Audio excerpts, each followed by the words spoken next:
ada yang kena kanser, tumor, leukemia, sis, ketumbuhan.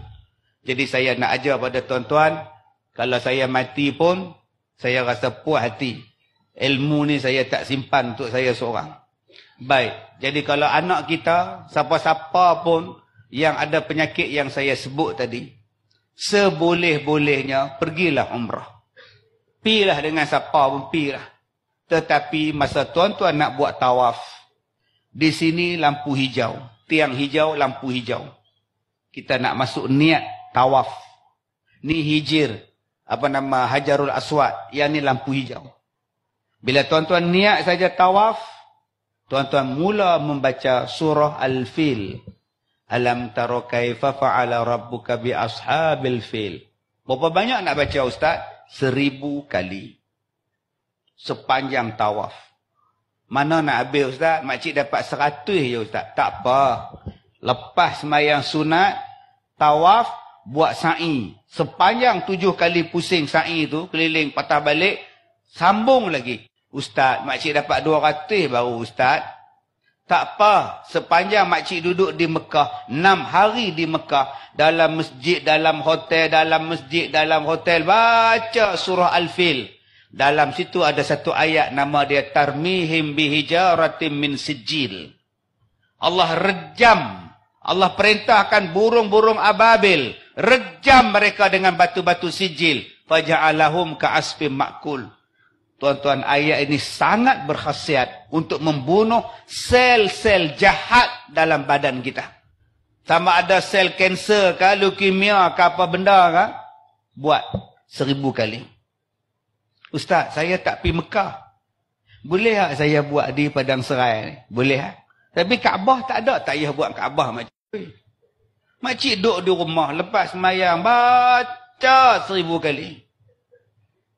Nombor 2. Bila sakit, ambil tapak tangan. Makcik ada breast cancer. Ambil tapak tangan, letak.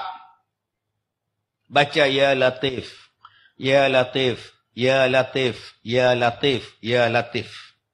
Berapa kali ustaz? Kok sukalah. Ya Latif ini, fadilat dia tuan-tuan, meredakan kesakitan, menghilangkan kesakitan.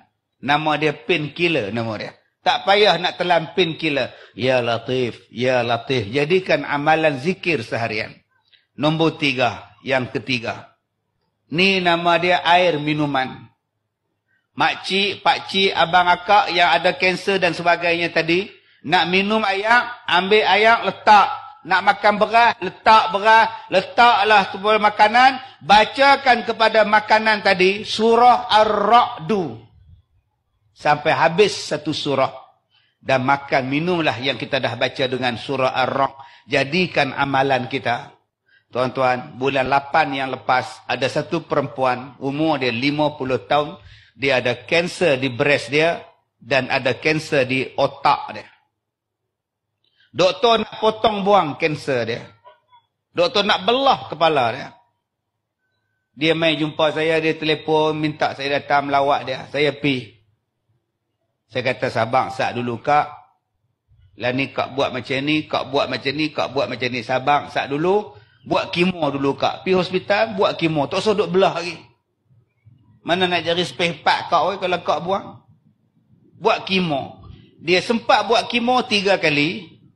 Dia hantar mesej pada saya 2 minggu lepas.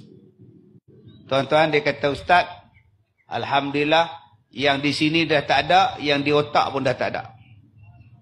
MRI dah buat, CT scan dah buat, tak ada kanser. Saya kata, habis tu, kemo kena buat lagi. Doktor kata, kena buat lagi lah, cukupkan 6 kali. Buatlah, ikutlah cakap doktor. Tapi akak kena buat lagi yang saya sebut, amalkan terus. Tuan-tuan, doktor tanya pada dia, makan ubat kampung kah? Di mana berubat? Nurse main bisik, berubat ke mana? Saya cakap kat dia, kak, bagi tahu kat mereka, Quran itu menyembuhkan. Al-Quran itu ubat dan penawar. Wa nunazzilu minal Quran ma huwa syifa wa rahmah. Ubat dan rahmat. Yang ni yang tuan-tuan saya nak ajar pada tuan-tuan malam ni. Saya ijazahkan pada tuan-tuan untuk tuan-tuan amalkan dan sebarkanlah benda ini pada orang lain.